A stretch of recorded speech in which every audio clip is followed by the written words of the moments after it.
না না, দখল করতে এলে ওনার কি, ওনার সিভিক ভলেন্টিয়ার্স আছে, উনার তো এগুলো ভাবার কোনো ব্যাপার নেই।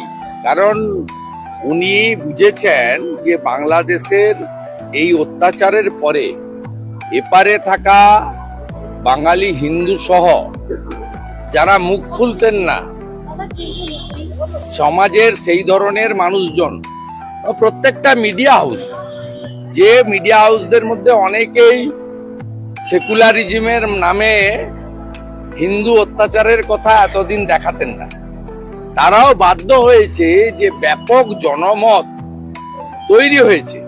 মমতা বন্দ্যোপাধ্যায় এই একটি বাক্য বলে তিনি সামগ্রিকভাবে যে আবহাওয়াটা তৈরি হয়েছে সেই আবহাওয়া থেকে নিজের ইমেজ বিল্ড আপ করতে চাইছেন।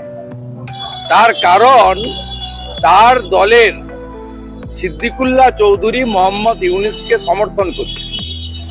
মুখ্যমন্ত্রী যদি সত্যিকারে বাংলাদেশের হিন্দুদের উপরে, জনজাতিদের উপর অত্যাচার, বুদ্ধিস্টদের উপর অত্যাচার বন্ধ করতে চান, প্রথমেই সিদ্দিকুল্লাহ চৌধুরীকে মন্ত্রিসভা থেকে ছেঁটে ফেলুন।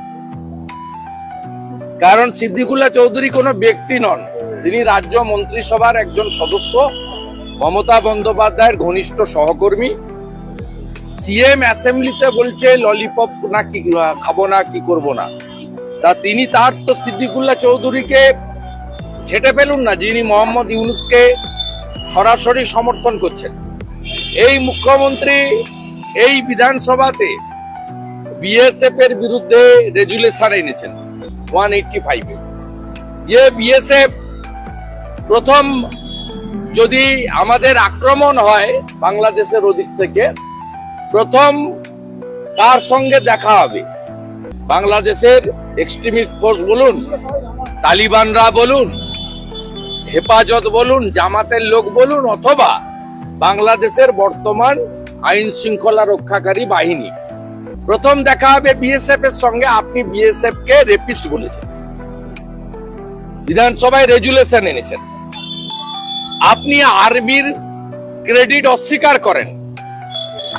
আপনি যখন অবন্তিপুরার পরে পাকিস্তানের ভিতরে এয়ারফোর্স স্ট্রাইক করেছিল, আপনি নবান্নর গেটে দাঁড়িয়ে বলেছিলেন ভিতরে ঢুকে যে মেরেছে তার প্রমাণ করুন।